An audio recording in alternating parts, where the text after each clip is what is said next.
दोस्तों, आज के इस वीडियो के द्वारा हम ये सीखने वाले हैं कि आखिर हम किस प्रकार से वायरिंग करें जिससे कि एक कॉन्टैक्टर जो होगा जिसके जरिए हम किसी मोटर को चालू बंद करेंगे, उस कॉन्टैक्टर को कैसे एक स्टार्ट पुश बटन के जरिए चालू करेंगे, स्टॉप पुश बटन के जरिए इसको बंद करेंगे।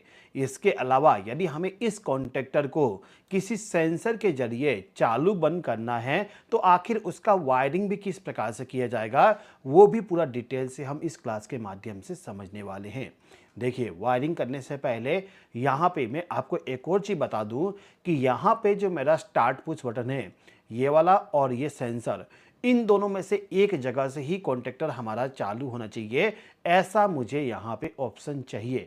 मतलब कि यदि मैं इस वाले पुश बटन को प्रेस करके कॉन्टैक्टर को चालू करूं तो सेंसर के जरिए सिग्नल नहीं जाना चाहिए कॉन्टैक्टर में, कॉन्टैक्टर हमारा चालू नहीं होना चाहिए सेंसर के जरिए। और सेंसर से यदि मैं कॉन्टैक्टर को चालू करूं तो इस कंडीशन में पुश बटन के जरिए हमारा कॉन्टैक्टर चालू ना हो, ऐसा ऑप्शन मुझे यहाँ पे चाहिए। तो यदि हमें ऐसा ऑप्शन चाहिए तो इस कंडीशन में हमें यहाँ पे एक सेलेक्टर स्विच का इस्तेमाल करना पड़ेगा। और ये सेलेक्टर स्विच हमारा ऑटो और मैनुअल वाली सेलेक्टर स्विच है। मतलब कि यदि मैं इसको मैनुअल पे कर दूं तो स्टार्ट पुश बटन के जरिए कॉन्टैक्टर चालू होगा, और यदि इस सेलेक्टर स्विच को यदि मैं ऑटो पे कर दूं तो हमारा जो सेंसर है, इस सेंसर के जरिए हमारे मोटर को चालू किया जाएगा। दोस्तों, आगे बढ़ने से पहले मैं आपको बताना चाहूँगा कि यदि आप इलेक्ट्रिकल ट्रेनिंग हमसे लेना चाहते हैं तो इसके लिए हमारा जो वीडियो कोर्स है उनको ज्वाइन करके अच्छा खासा इलेक्ट्रिकल नॉलेज ले सकते हो। आपके कंपनी में आपके सीनियर, आपके सुपरवाइजर आपको काम बहुत ही स्लोली सिखाएंगे, ज़्यादा टाइम लग जाएगा आपको सीखने में। तो यदि आप चाहते हो जल्दी से आप इलेक्ट्रिकल वर्क सीख जाओ तो हमारे कोर्स को आप ज्वाइन करके सीख सकते हो। सभी कोर्सेज का लिंक मैंने वीडियो के डिस्क्रिप्शन में दे दिया हूँ। इसके अलावा आप चाहो तो हमारा जो ऐप है इलेक्ट्रिकल टेक्नीशियन ऐप, इस ऐप को डाउनलोड करके वहाँ से भी डायरेक्टली कोर्स को ज्वाइन करके सीख सकते हो। चलिए आगे क्लास को कंटिन्यू करते हैं।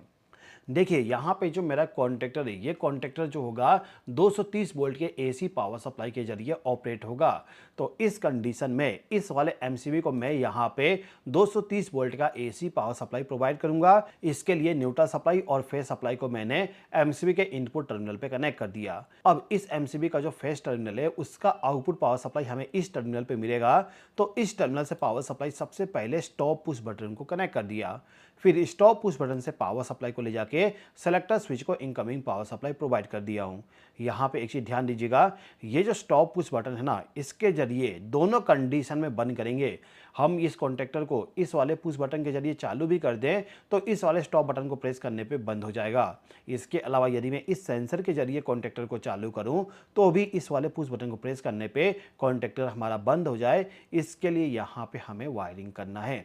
तो वायरिंग में अभी के टाइम पे स्टॉप पुश बटन के जरिए पावर सप्लाई इस सेलेक्टर स्विच का जो कॉमन टर्मिनल होता है, जिसका नंबरिंग 1 होती है, उस वाले टर्मिनल पे फेस सप्लाई कनेक्ट कर दिया। अब ये जो पावर सप्लाई है, ये पावर सप्लाई मुझे A1 टर्मिनल और A2 टर्मिनल पे मिलेगा। A1 टर्मिनल पे तब पावर सप्लाई मिलेगा जब मैं इस सेलेक्टर स्विच को 1 नंबर पोजीशन पे सेलेक्ट करता हूँ, और A2 टर्मिनल पे पावर सप्लाई मुझे तब मिलेगा जब इस सेलेक्टर स्विच को मैं 2 नंबर टर्मिनल पे सेलेक्ट करता हूं। तो इस कंडीशन में मैं क्या करूंगा, फेस सप्लाई जो यहाँ पे कनेक्ट किया गया है, इसका आउटपुट पावर सप्लाई मुझे यहाँ पे मिलेगा। तो इस जगह से एक वायर को ले जाके इस वाले पुश बटन को इनकमिंग पावर सप्लाई प्रोवाइड कर दिया। अब इस पुश बटन को प्रेस करते ही इस कॉन्टैक्टर को हमें चालू करना है। तो इसके लिए इस पुश बटन के आउटपुट टर्मिनल से एक वायर को ले जाके कॉन्टैक्टर के A1 टर्मिनल पे डायरेक्टली कनेक्ट कर देंगे। अब इस कॉन्टैक्टर को ऑपरेट करने के लिए न्यूट्रल सप्लाई भी चाहिए, तो न्यूट्रल सप्लाई को यहाँ से कनेक्ट करके डायरेक्टली इस कॉन्टैक्टर का जो A2 टर्मिनल है वहाँ पे न्यूट्रल सप्लाई हम प्रोवाइड कर देंगे। अब इतना वायरिंग करने पे क्या होगा, ये जो एमसीबी है, इस एमसीबी को चालू करने के बाद जब मैं इस सेलेक्टर स्विच को मैनुअल पे सेलेक्ट कर दूं तो इस कंडीशन में पावर सप्लाई इस वायर के जरिए इस वाले स्टार्ट पुश बटन को मिल जाएगा। फिर इसको प्रेस करते ही पावर सप्लाई यहाँ से फ्लो होते हुए इस कॉन्टैक्टर के A1 टर्मिनल पे पावर सप्लाई चला जाएगा, और इस कॉन्टैक्टर का जो कॉइल है उसको न्यूट्रल सप्लाई यहाँ से डायरेक्टली मिल रहा है, तो कॉन्टैक्टर हमारा चालू हो जाएगा। लेकिन कॉन्टैक्टर हमारा तभी तक रन करेगा जब तक हम पुश बटन को प्रेस करके रखेंगे। अब यदि हम यहाँ पे ये चाहते हैं कि कॉन्टैक्टर हमारा चालू का चालू रहे, जैसे ही हम स्टार्ट पुश बटन को प्रेस कर देते हैं तो इस कंडीशन में हमें क्या करना पड़ेगा, ये जो हमारा स्टॉप पुश बटन है, इसके आउटपुट टर्मिनल से एक वायर को ले जाके इस कॉन्टैक्टर का जो एनो कॉन्टैक्ट है, उस एनो कॉन्टैक्ट पे फेस सप्लाई कनेक्ट कर देंगे। और इस फेज सप्लाई का आउटपुट हमें इस जगह पे मिलेगा, तो इस जगह से एक वायर का लूपिंग करके इस वाले A1 टर्मिनल पे फेज सप्लाई हम प्रोवाइड कर देंगे। मतलब कि कॉन्टेक्टर हमारा यहाँ पे होल्ड हो जाएगा। अब दोस्तों यहाँ पे हमें कुछ ऐसा वायरिंग करना है जिससे क्या होगा, ये जो सेंसर है इस सेंसर के जरिए भी कॉन्टेक्टर को चालू कर सके। तो इसका कनेक्शन करने के लिए हमें क्या करना है, ये जो सेलेक्टर स्विच है इस सेलेक्टर स्विच का जो 2 नंबर का पोजीशन है उस पोजीशन का जो आउटपुट टर्मिनल होगा, मतलब कि इस सेलेक्टर स्विच को जब मैं 2 नंबर पोजीशन पे सेलेक्ट करूंगा तो यहाँ पे जो फेज सप्लाई कनेक्ट किया गया है ये फेज सप्लाई जहाँ पे मिलेगा उस वाले टर्मिनल पे सेंसर का जो फेस वाली वायर है उसको कनेक्ट कर दूंगा।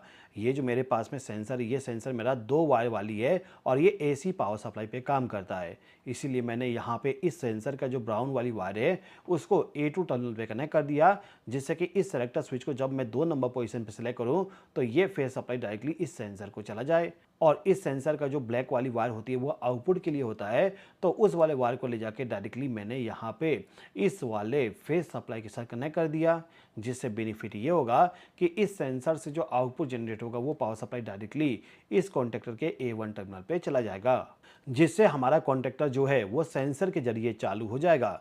अब सेंसर के जरिए चालू तो हो गया, लेकिन बंद करने के लिए यहाँ पे स्टॉप पुश बटन को प्रेस करना पड़ेगा। ऐसा क्यों? क्योंकि यहाँ पे हमने होल्डिंग सर्किट बनाए हैं, तो होल्डिंग सर्किट के जरिए कॉन्टेक्टर हमारा होल्ड हो जाएगा। मतलब कि सेंसर के सामने जैसे ही टारगेट आया कॉन्टेक्टर चालू हो गया और चालू का चालू रहेगा। फिर यहाँ पे स्टॉप पुश बटन जो है इसको हम प्रेस करेंगे, तब जाके हमारा कॉन्टेक्टर जो है वो कॉन्टेक्टर ऑफ हो जाएगा। ठीक है दोस्तों, तो आज के इस छोटे से क्लास के माध्यम से आपने ये सीखे कि आखिर हम किस प्रकार से एक ड्यूअल स्टार्टर बनाएंगे जहां पे हम 2 अलग अलग डिवाइस का इस्तेमाल करेंगे कॉन्टेक्टर को चालू करने के लिए, और कॉन्टेक्टर को कहां से चालू करना है उसका सिलेक्शन करने के लिए सेलेक्टर स्विच का किस प्रकार से वायरिंग करेंगे, पूरा डिटेल वे में मैंने आपको एक्सप्लेन कर दिया। मिलता हूं आपसे नेक्स्ट वीडियो में। इस वीडियो को देखने के लिए बहुत बहुत धन्यवाद।